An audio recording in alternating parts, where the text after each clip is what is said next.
You enlightened ones realize this through the Lord's love.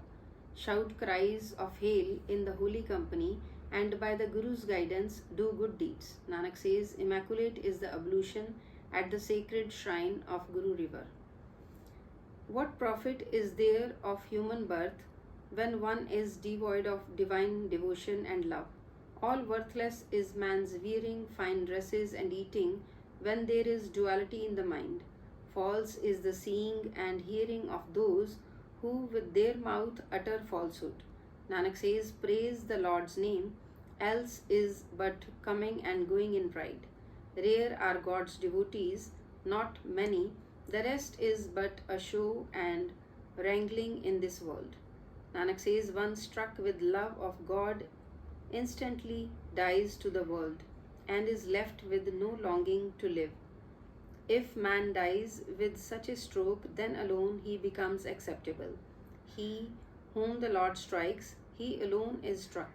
After such a stroke, he becomes approved.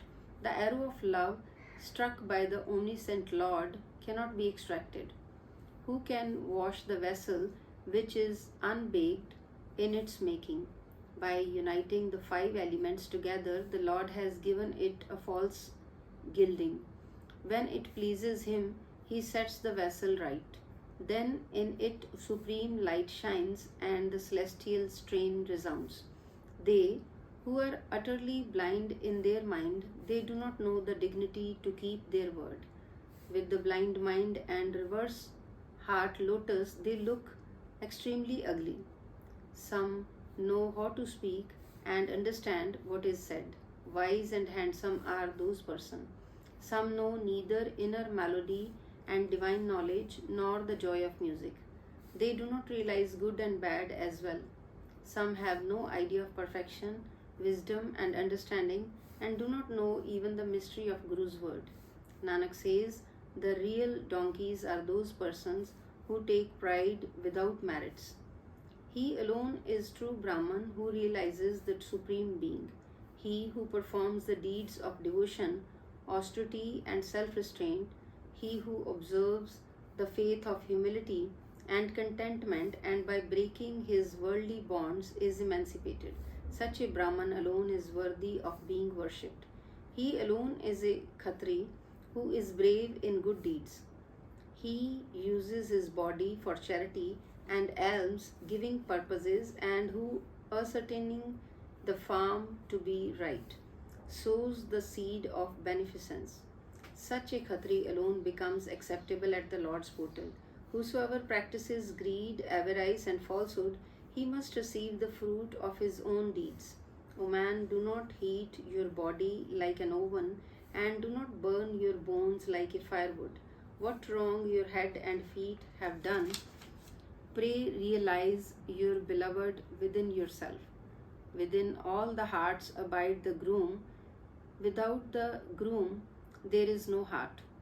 Nanak says, they alone are the chaste brides to whom by the Guru's grace the Lord becomes manifest. If you yearn to play the game of love, step on my path with your head placed on the palm of your hand.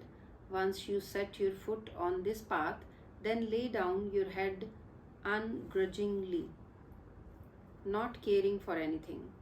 False is the friendship of the Mammon worshipper, false is its very foundation. O Mullah, it's not known at what place death shall come the mortal. Bereft of divine knowledge, man adores ignorance. By the love of another, he gropes through darkness. Without the Guru, there is no divine knowledge, and without faith, there is no meditation. Without truth, there is no credit, and without capital, no balance.